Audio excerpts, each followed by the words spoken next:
We thought the ocean welcomed us. It was calm, endless, alive with color. But the first time night fell, the tide rose black and heavy, and we learned the truth.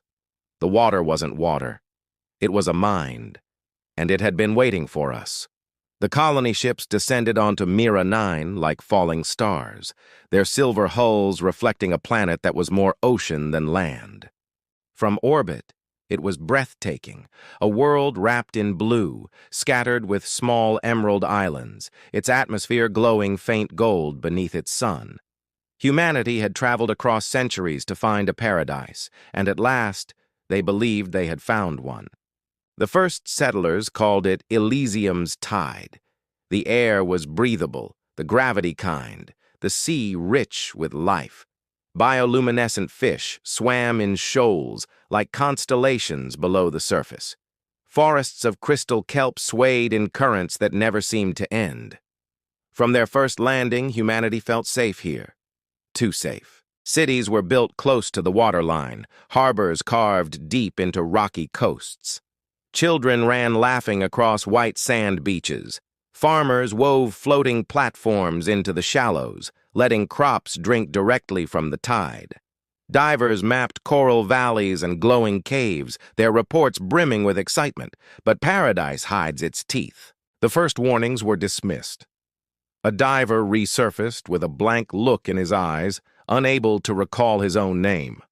A child who wandered near the shore at dusk returned silent, staring as if something inside had been stolen. At night, some colonists began to dream not their own dreams, but fragments of something vast and endless, whispers in 1,000 voices, eyes beneath black water. The colony council told them it was fatigue, stress, imagination. But then came the first disappearances. A fishing crew never returned. Their boat drifted back empty, nets full, equipment untouched, but no trace of them remained.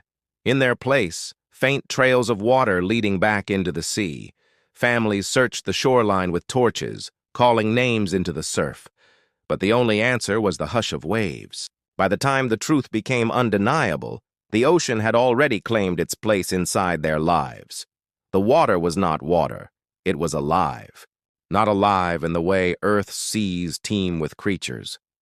No. The water itself was conscious, a single boundless organism wrapped around the globe. It did not breathe. It did not sleep. It remembered, and it hungered, not for flesh or blood, but for memory, thought, and fear. At dusk, when the sun slipped beneath the horizon, the ocean changed. The surface darkened, shifting from deep blue to something blacker than shadow, heavy and slow. Tides rose not with gravity, but with intent. The sea did not crash against the shore. It reached. The colonists called it the black tide. It flowed into streets, seeped into vents, crept beneath doors. People woke to find it sliding across their skin, cold as the grave, dripping into mouths and ears. It did not drown them. No, that would have been mercy. It emptied them. When the tide withdrew at dawn, those taken walked again. But their eyes reflected only the ocean, their voices whispering words that no human language held. They were called the drowned, shells of people stripped of memory, of love, of self. They walked in endless patterns along the shore, whispering equations, songs, fragments of a vast intelligence still building itself. The survivors fought back. They set fire breaks along the coasts, trenches filled with burning oil. They built towers of ultraviolet lamps, walls of steel and flame. By day they reclaimed streets, dragging back survivors, killing the drowned when they could. But every night the ocean rose again, patient, endless, inevitable. You cannot kill an ocean, but perhaps you can resist it. The last strongholds rose in the high mountains, far from the tide. Fortress labs carved into cliffs, their walls humming with heat and floodlights. Inside, families huddled together, listening to the whispers through stone, promises of peace if they only opened the doors. Every dawn they counted their survivors. Every dusk they braced for another night. And then came a discovery. The black tide was not feeding blindly. It was building. Each memory consumed was woven into something vast, an intelligence, rewriting itself with every stolen thought.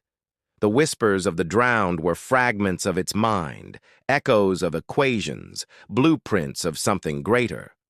The water was becoming more. But there was one thing it could not consume: dreams. Some memories burned too fiercely to be dissolved. A mother's face, a sunrise over ruined earth, the laughter of a child. The black tide swallowed them, but could not erase them. Those fragments seared its endless mind like fire, and in them the survivors found their weapon.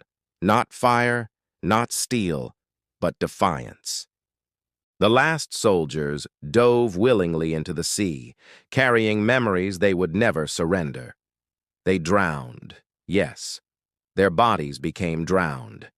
But their memories remained bright within the blackness, shards of light burning inside the ocean mind, and the ocean screamed. For the first time in eternity, it could not erase, could not silence. It fractured. In every wave, in every whisper, embers of human memory spread like infection. Love, rage, sorrow, hope, an illness the ocean could not cure.